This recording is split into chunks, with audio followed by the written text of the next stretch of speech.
अपनी यूटिलिटी बनाओ।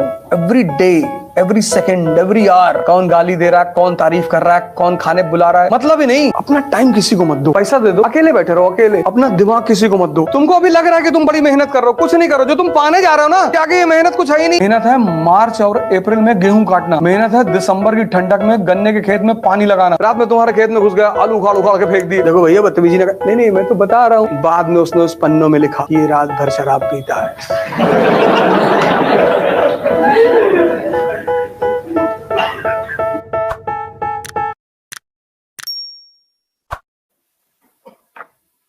ऐसे जीवन जिया करो। पर अगर तुम्हारे घर को लोग घेर लें तो छत पर पोजीशन ले लो, मार डालो बस 20 40 50 लोग। Self defence. हमें कुल्हाड़ी लेके तुम्हारे घर पे भागे जा रहे हैं और तुम ढोल बजाओगे सारनाथ मंदिर की तरह। से महमूद जब सारनाथ मंदिर की तरफ जा रहा था तो वहां के लोग ढोल बजा रहे थे, वह प्रकट कृपाला दीन दयाला, उस जाके लूट लिया। अगर सब पोजीशन ले लिए होते खटाखट खटाखट। जो कहना है वो करना नहीं है, और जो करना है सिंपल। किसी से मत बताना कि मैं आईएएस की तैयारी कर, बताना ही मत। कोचिंग कहाँ जाते हो? वो एक लड़की आती है इसलिए। जिंदगी में कभी तुम ये मत दिखाना कि तुम बहुत सीरियस हो। सब तुम्हारे पीछे पड़ जाएंगे ना, रिश्तेदार, रिलेटिव, नेबर, सब। लोगों को एक दिन ऐसे ही सुबह उठे और पता चले कि 10th रैंक आई इसमें, नाम चेक किया, तुम्हारे पापा का नाम चेक किया, गांव देखा, भागे तुम्हारे घर की तरफ और तुम कह दिए कि हम तो शिरडी टेम्पल में जाते थे तो फ्री में जो है वो सब क्वेश्चन में दिखाई पड़ गया हमको सपने में।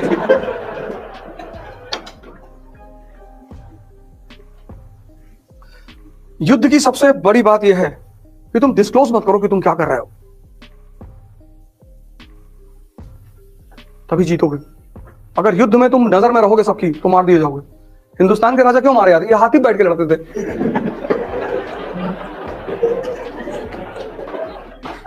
इनका मेन वजह यही था।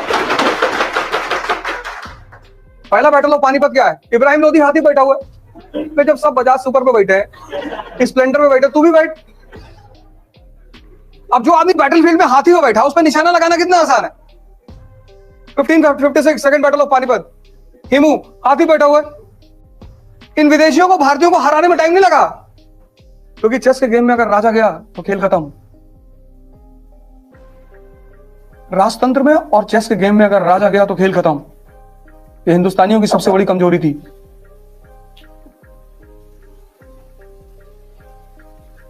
हिडन करके रखो अपने आप को, हिडन। पागल बनकर रहो, पागल। उल्टा करके अखबार पढ़ो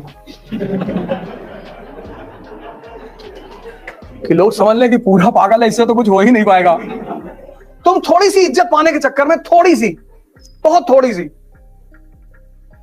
और सिर्फ थोड़ी सी इज्जत पाने के चक्कर में नहीं कि लोग मुझे गाली ना दें, इसलिए तुम बता देते हो कि मैं ऐसी तैयारी। देने दो गाली, देने दो। तो जो लोग तुम्हें गाली दे रहे हैं ना, जिस दिन तुम्हारा सिलेक्शन हो जाएगा, पहले लोग तुम्हारे घर भाग के आएंगे रोते हुए कि भैया ये खुशी के आंसू है, अब पता है। और तब तुम अपना हिसाब करना। तुम्हारी शक्ल है ना कुत्ते की तरह, कहेंगे हाँ अम्मा भी यही कहती है। ये देखो, ये मैं इतना लोगों को उदास देखता हूं। सोचो, दो डेड बॉडी सड़क पे पड़ी थी, कोई उठाने वाला नहीं था। वो लोग जिंदगी में एक फार्मूला नहीं समझ पाए। अपनी यूटिलिटी बनाओ। Every day, every second, every hour. कौन गाली दे रहा है, कौन तारीफ कर रहा है, कौन खाने बुला रहा है, मतलब ही नहीं। तुम्हारी प्रॉब्लम क्या है कि जब तुम्हें लोग गाली देते हैं उस पर तो तुम अटेंशन देते हो। तुम्हें लोग जब एंटरटेन करते हैं तुम उस पर भी अटेंशन देते हो। जब तुम तैयारी करने लगे, खूब सीरियसली आईएएस की तैयारी करने लगे, तुम्हें मजा आने लगा पढ़ाई में खूब, पड़ोस के लड़के को नहीं आ रहा है, अरे यार ये तो बर्मा बहुत पढ़ रहा है। बोले तब बोले बताते रुको। बोले वर्मा, बोले हाँ गोवा चलोगे?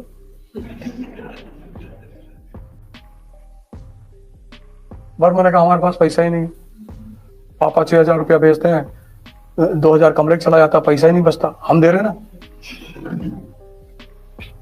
अब दोस्ती में पैसा लाओगे?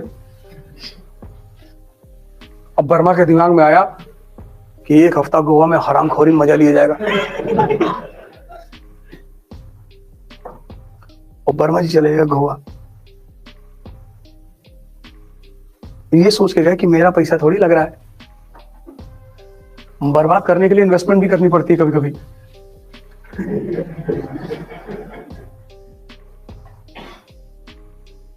अपना टाइम किसी को मत दो, पैसा दे दो, अकेले बैठे रहो, अकेले। नहीं पढ़ने मन कर रहा है, 10-15 किलोमीटर पैदल चले आओ। अपना टाइम किसी को मत दो, अपना दिमाग किसी को मत दो। सब राजा नहीं बन सकते, क्योंकि राजा एक अलग चीज है, इसलिए उसको बंगला भी तो उसी तरह मिलता है। क्लर्क लोग कॉलोनी में रहते हैं, राजा बंगले में रहता है, टीएम बंगला। 10 एकड़ में डीएम बंगला, अंदर टेनिस कोर्ट है, बैडमिंटन कोर्ट है, स्विमिंग पूल है, अपने शहर के गोल्फ क्लब का मेंबर है वो, टोल टैक्स नहीं देता।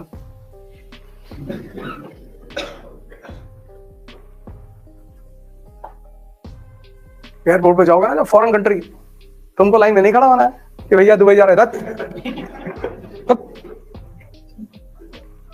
हमारी ब्यूरोक्रेसी की अलग लाइन होगी, अलग लाइन ही नहीं होती। एयर होस्टेस आएगी, सर प्लीज,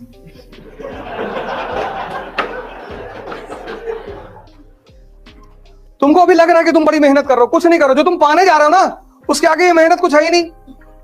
और कौन सी मेहनत कर रहे हो? हिस्ट्री समझ रहे हो, उसमें कौन सी मेहनत है? मेहनत है हल चलाना खेत में, पढ़ना मेहनत नहीं है। मेहनत है मार्च और अप्रैल में गेहूं काटना, मेहनत है दिसंबर की ठंडक में गन्ने के खेत में पानी लगाना।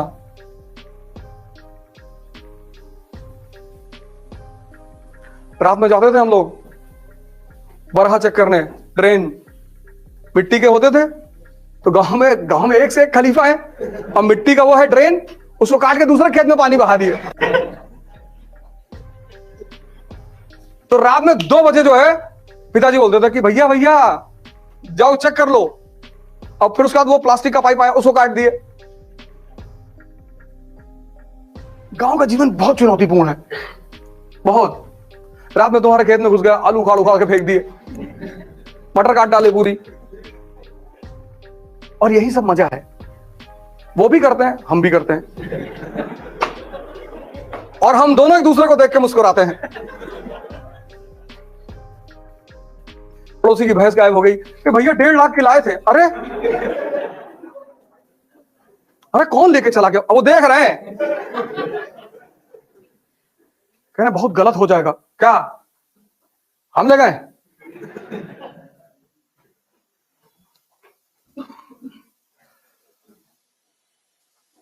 तुम भी तो हम सौगन का पेड़ लगाए थे, सब उखाड़ के फेंक दिए, तो हिसाब तो बराबर होगा ही। होली चलेगी, बाद में चलेगी। तुम्हारा पोता पड़ता है दिल्ली में, सेंट मैरी में, 11:30 बजे छुट्टी होती। देखो भैया बदतमीजी ना, नहीं नहीं मैं तो बता रहा हूं, मैं तो गांधी का फॉलोअर हूं, याद आ रहा तो मैंने कहा बता दे।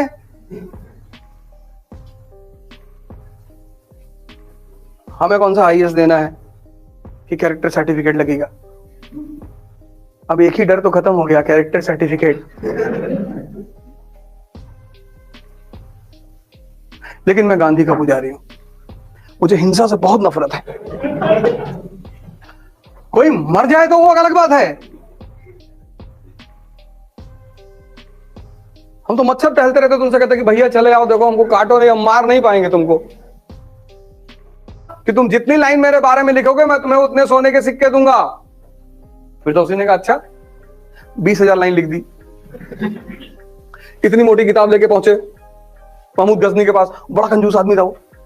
उसने किताब देखी, कहा इतना लिखने के लिए कौन कहा था, इतने बड़ा लालची हो तुम? तो 2 झापड़ मारा, कहा इसको दे दो 50 सिक्के।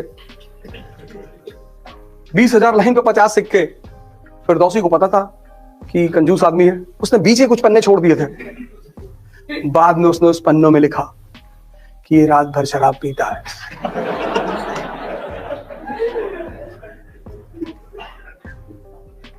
आदमी समझदार है बहुत, महमूद बहुत समझदार आदमी है।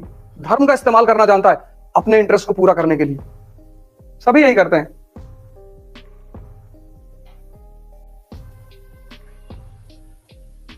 जब वो हिंदुस्तान की तरफ चलता था तो उसकी सेना में 10,000 लोग होते थे, सिर्फ 10,000। लेकिन 10,000 लोगों से कैसे लड़ेगा? तो जिहाद का नारा देता था वो। जैसे जिहाद बोलता था, मुसलमानों का इंटरेस्ट जुड़ जाता था। वो 10,000 की सेना 50,000 में बदल जाती थी। फ्री में लड़ रहे तो आओ। आम आदमी तो मार खाने के लिए पैदा हुआ है ना। इमोशनल मत हुआ करो।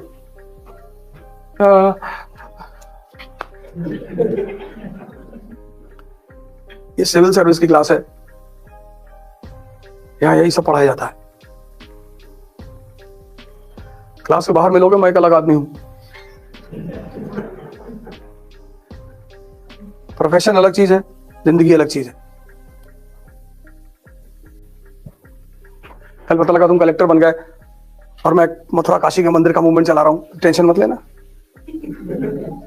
यार, क्लास में तो सेकुलरिज्म की बातें करता था।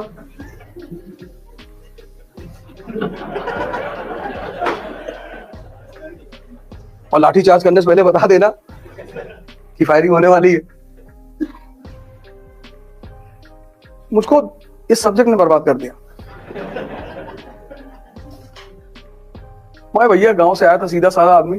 इसने मुझे हिस्ट्री में ऐसी ऐसी चीजें पढ़ा दी। बिस्मार्क, क्या डेंजरस आदमी है बिस्मार्क। क्या सोचता है, पूरा यूरोप जर्मनी के यूनिफिकेशन के खिलाफ है, बना दिया जर्मनी उसने, किसी को पता ही नहीं चला। और जब पता चला जर्मनी वॉज अ नेशन, तो खड़े होकर जर्मनी में मुस्कुरा रहा 1871 में। हमने तो सजदा कर दिया उसको कि क्या खेलते हो यार। और हमारे गांव के चौबे जी वो गांव की राजनीति करते हैं। चौबे बिस्मार्क ना बन पाएंगे, गांव में रहेंगे, वो प्रधान भी नहीं बनेंगे।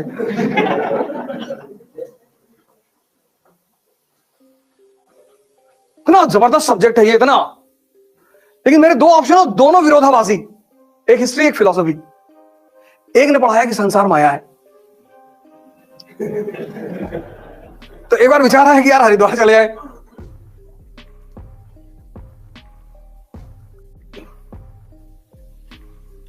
और इस सब्जेक्ट ने तो जो जो चीजें पढ़ा दी, समझो यार, तुम पढ़ते हो ना, तुम पढ़ाई ऐसे थोड़ी करते हो। ऐसे पढ़े थे कि भारत पर रेगुलर इन्वेजन क्यों हो रहे थे? नहीं पढ़े थे, तभी तो तुम्हें इंटरेस्ट नहीं आ रहा था। And without interest you will never enjoy. Enjoyment का सीधा संबंध है इंटरेस्ट से। जब तुम समझते हो तो मजा आता है, इसलिए ज्यादा पढ़ाई होती है। जो तुम कहते हो ना कि मोमेंटम नहीं बन पा रहा है, एंथुसियाज्म नहीं आ रहा, उसकी वजह है तुम्हें इंटरेस्ट नहीं पैदा हो पा रहा है, क्योंकि तुम समझ नहीं रहे हो, तुम रट रहे हो, तुम कनेक्ट नहीं कर रहे हो। रात में 2 बजे तुम गाड़ी लेके चल रहे हो एक्सप्रेसवे पे, और पीछे तुम्हारे साथ 4 कमांडो AK-47 लेके चल रहे हैं। आराम से चलोगे तुम। ताकत, मोटिवेशन, उत्साह जो है मोटिवेशन सुन के नहीं आता। उत्साह आता है ताकत से। और ताकत 2 है, एक शारीरिक, एक मानसिक। उसमें सबसे बड़ी है मानसिक। अगर तुमने स्टीफन हॉकिंस की फोटो देखी होगी, पूरा शरीर खराब है, बस दिमाग ठीक है। और उस आदमी को नोबेल प्राइज मिला। उसकी फोटो लगा लो अपने कमरे में, उससे बहुत इंस्पिरेशन मिलेगी तुमको।